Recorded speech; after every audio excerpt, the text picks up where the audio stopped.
12 milhões de veículos. Esse é o número exato desmontado e reciclado anualmente apenas nos Estados Unidos. A maior fonte de aço reciclado do mundo, curiosamente, não vem de minas subterrâneas. Mas isso é apenas o começo. Mas de onde vem então esse volume colossal de metal para o mercado? À primeira vista, a resposta lógica seriam as escavações geológicas profundas. Contudo, a verdadeira origem é a indústria de reciclagem automotiva, que entrega um fluxo massivo de aço globalmente.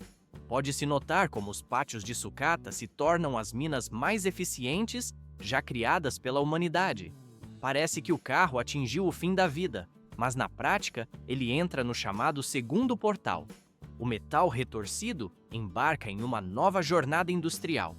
O material se transforma na fundação bruta para a construção civil e a indústria pesada. A sucata segue adiante para compor a próxima geração de automóveis. 48 mil dólares.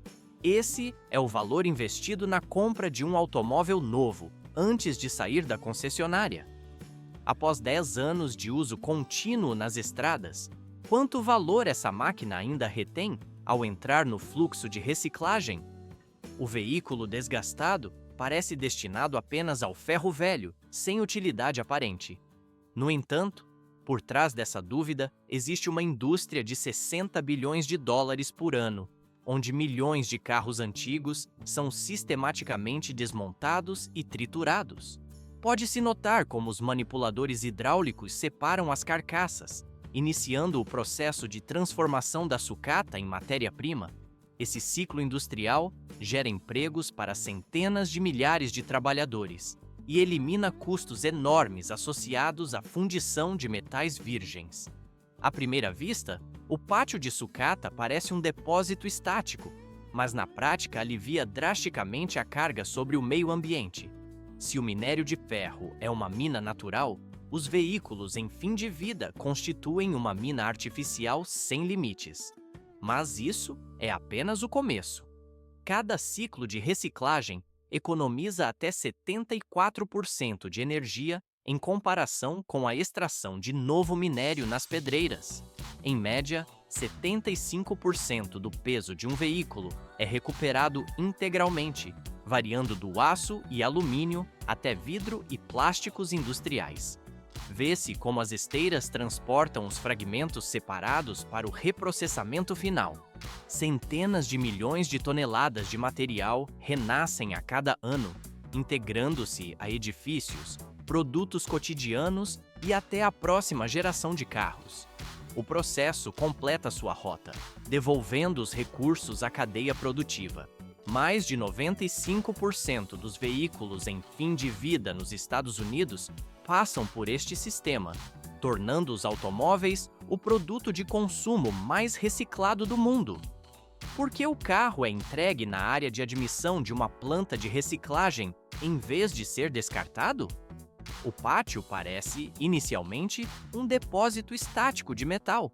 Mas, sem essa triagem, os materiais para produtos do dia a dia e para a próxima geração de carros seriam perdidos. Técnicos registram o número de identificação, o número do motor e o ano de fabricação logo na chegada à plataforma.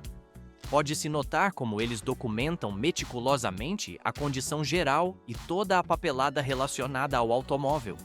Eles fotografam o veículo, fixam um código de rastreamento físico e carregam o conjunto completo de dados em um sistema de gestão digital. Mas isso é apenas o começo.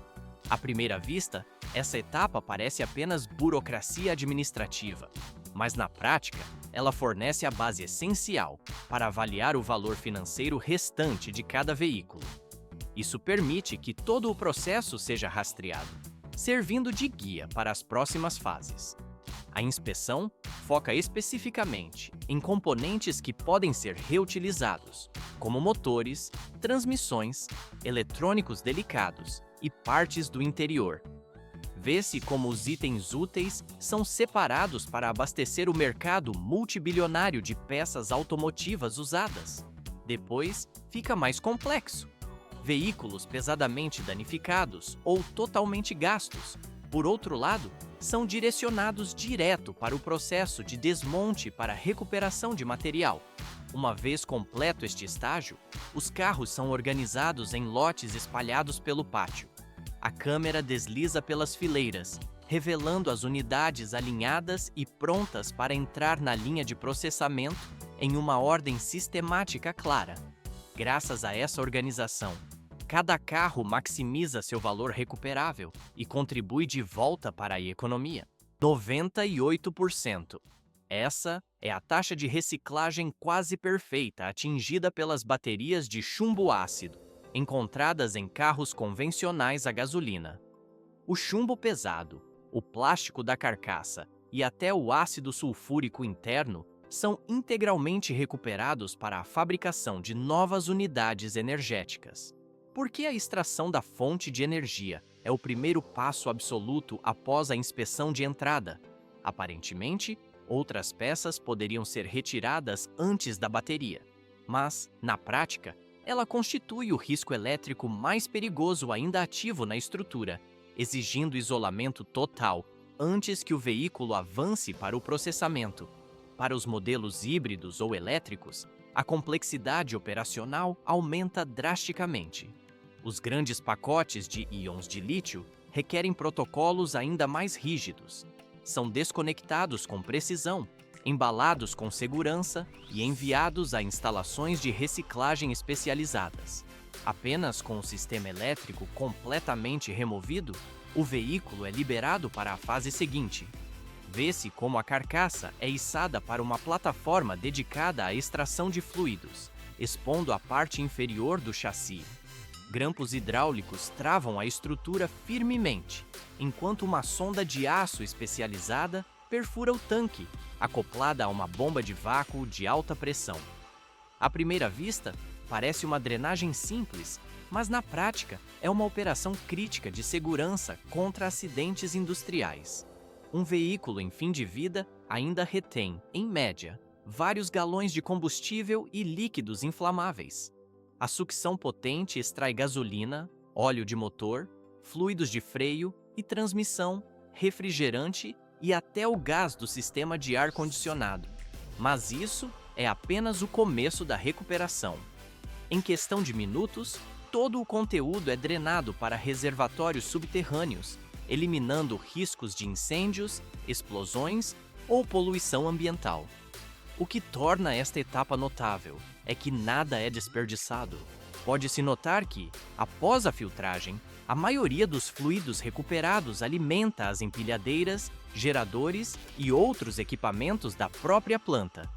O restante é estocado para uso nas operações internas, ajudando a reduzir significativamente os custos de energia da instalação. Durante todo o processo, sensores de pressão sensíveis monitoram o fluxo nos tubos. Válvulas unidirecionais e tampas de vedação mantêm o sistema completamente fechado, impedindo que vapores tóxicos escapem para o ambiente de trabalho.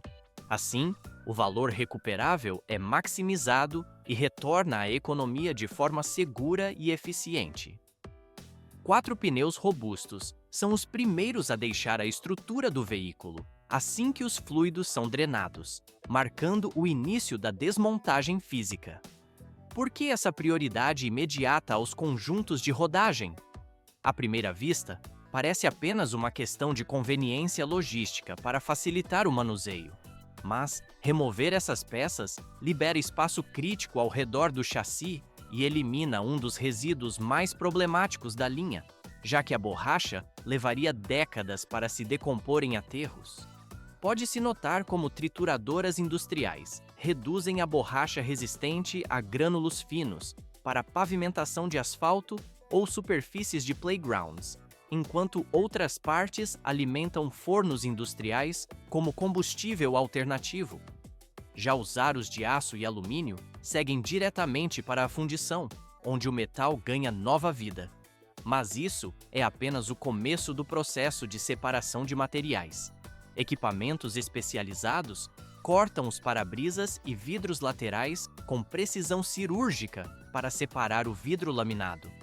Essa estrutura não estilhaça, graças à camada interna de polivinil butiral, que é recuperada para isolamento acústico e revestimentos industriais avançados. Em seguida, as portas são arrancadas das dobradiças pelas equipes de desmonte. À primeira vista, uma porta parece uma peça metálica simples, mas, na prática, ela é um complexo sanduíche de materiais heterogêneos que exige processamento em camadas. As armações de aço ou alumínio vão para o reprocessamento imediato nos fornos de fusão. Motores elétricos dos vidros, travas internas e fiações ocultas exigem uma extração separada para recuperar cobre, plásticos de engenharia e ímãs permanentes. Depois, fica mais complexo. O interior do veículo passa por uma triagem rigorosa, onde bancos, painéis e carpetes são cuidadosamente desmantelados e triturados para gerar novos materiais compósitos. Fios são descascados por máquinas automáticas para liberar o cobre valioso e brilhante em seu interior. Apenas então, a atenção se volta para o coração mecânico do automóvel. Motores e transmissões, sendo os conjuntos mecânicos mais pesados e valiosos, são finalmente extraídos do cofre do motor, com guindastes de precisão. Alguns seguem para recondicionamento e revenda imediata, estendendo sua vida útil no mercado de peças. Outros são desmontados até o último parafuso para a extração de alumínio, aço, cobre e até metais preciosos contidos nos conversores catalíticos. Vê-se como a carcaça fica cada vez mais leve, garantindo que a etapa seguinte de compactação ocorra sem riscos de contaminação ou acidentes operacionais. Transição para o próximo nível de força bruta. No entanto, o carro ainda carrega uma mistura de peças não metálicas difíceis de processar, desde escapamentos retorcidos até painéis plásticos volumosos e fiações emaranhadas.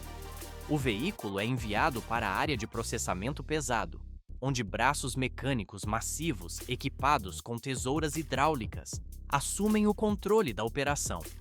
Com dezenas de toneladas de força de fechamento, as mandíbulas de aço rasgam quaisquer resquícios de portas, arrancam sistemas de exaustão inteiros ou esmagam radiadores em segundos.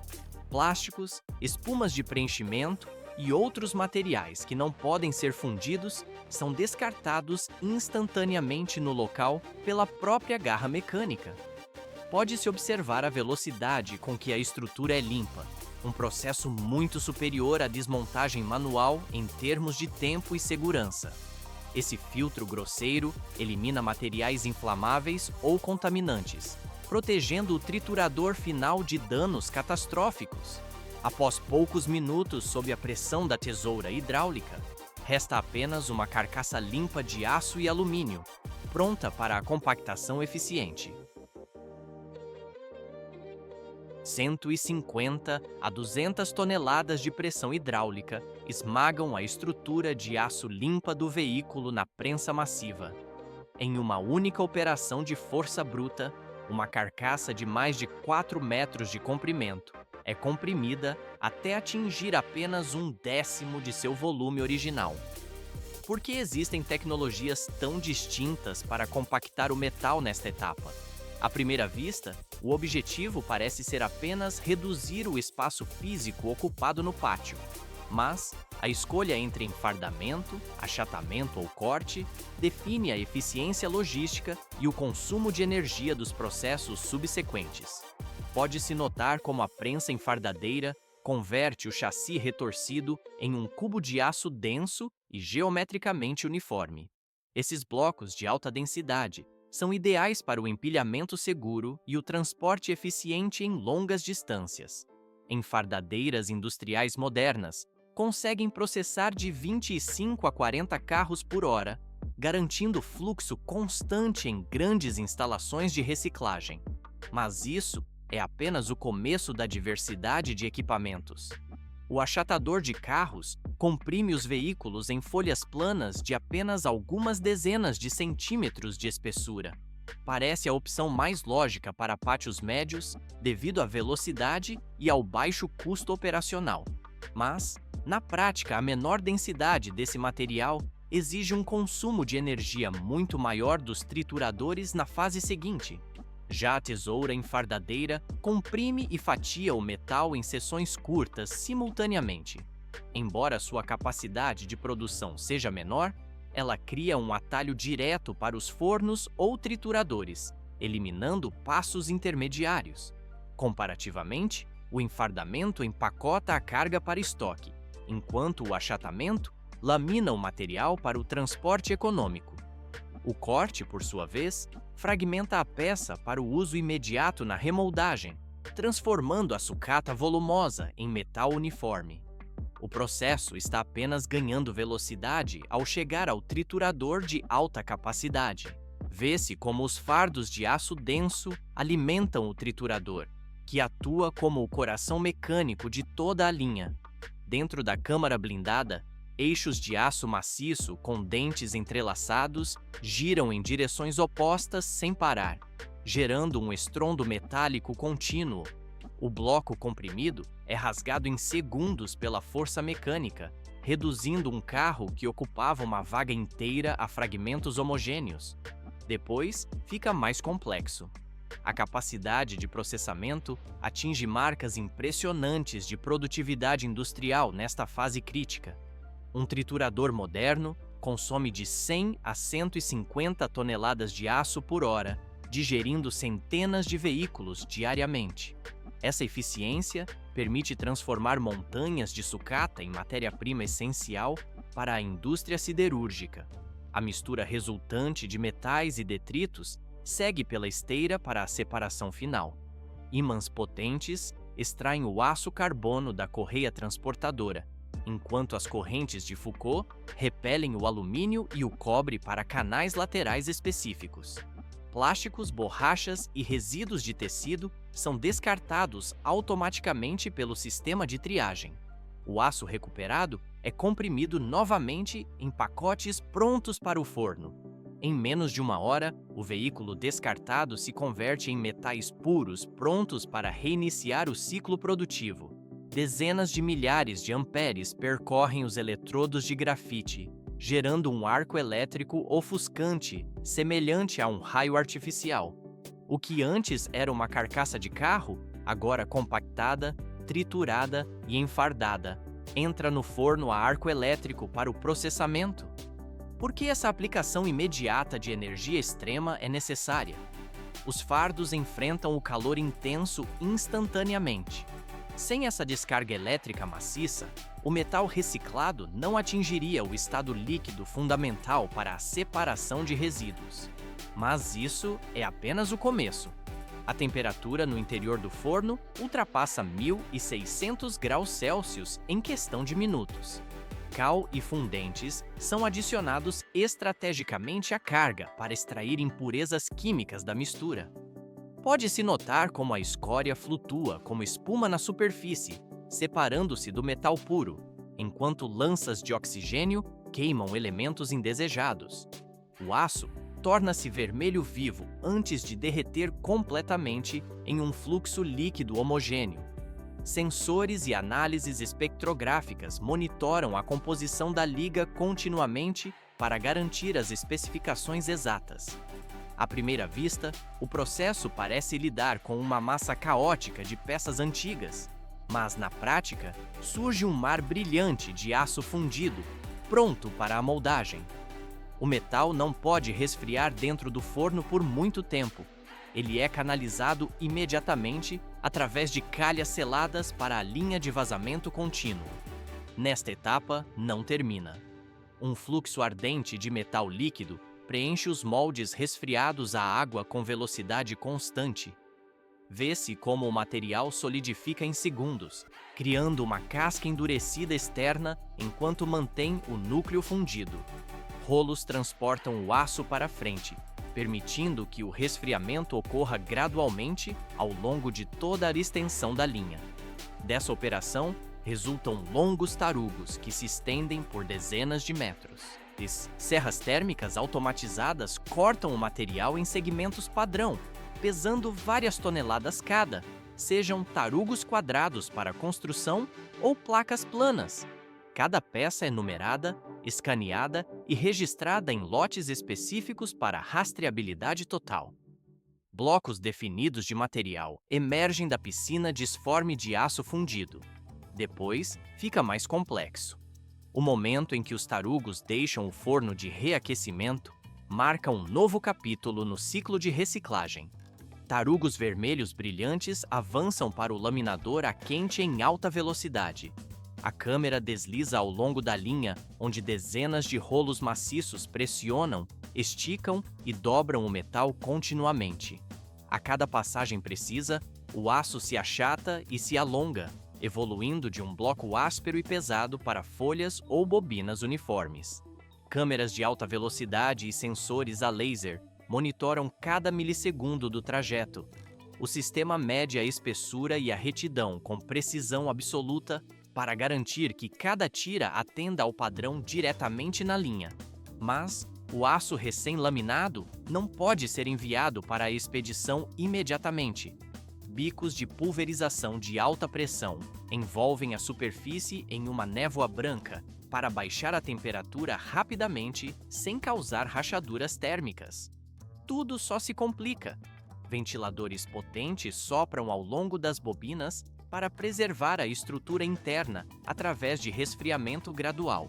Sensores ultrassônicos escaneiam o material em busca de fraturas ocultas, assim que a temperatura se torna segura para inspeção. O equipamento gradualmente examina cada detalhe da superfície com câmeras de alta resolução, enquanto testadores mecânicos medem a resistência à tração do lote. Apenas os produtos que passam por todos os critérios rigorosos são estampados e armazenados.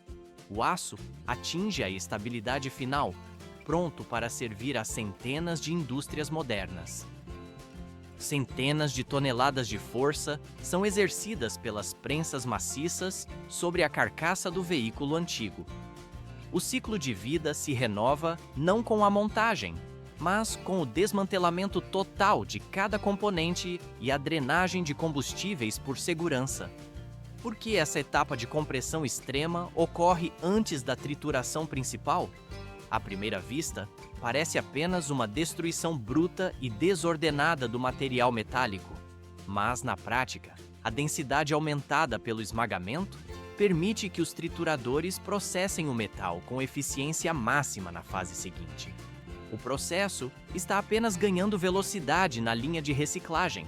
O rugido trovejante do triturador reduz a estrutura a fragmentos menores em questão de segundos.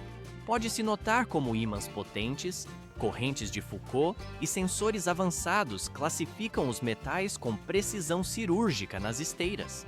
Depois, fica mais complexo. O material selecionado entra na fornalha, onde é submetido a temperaturas extremas para renascer como aço novo. Vê-se como o metal passa pela laminação a quente e pelo resfriamento controlado após a fundição. Inspeções de qualidade rigorosas garantem que o aço se torne um material limpo e durável para novas aplicações técnicas. Indústrias vitais, desde a construção civil até a fabricação de maquinário e novos automóveis, dependem dessa matéria-prima recuperada. E isso ainda não é o limite da utilidade do material. Veículos em fim de vida alimentam uma indústria multibilionária, cortando drasticamente o consumo de energia da produção primária. Isso alivia a pressão sobre os recursos naturais, provando ser um pilar oculto da economia moderna, além de uma solução ambiental. O aço transformado segue seu caminho, pronto para compor a estrutura de um edifício ou de uma ponte.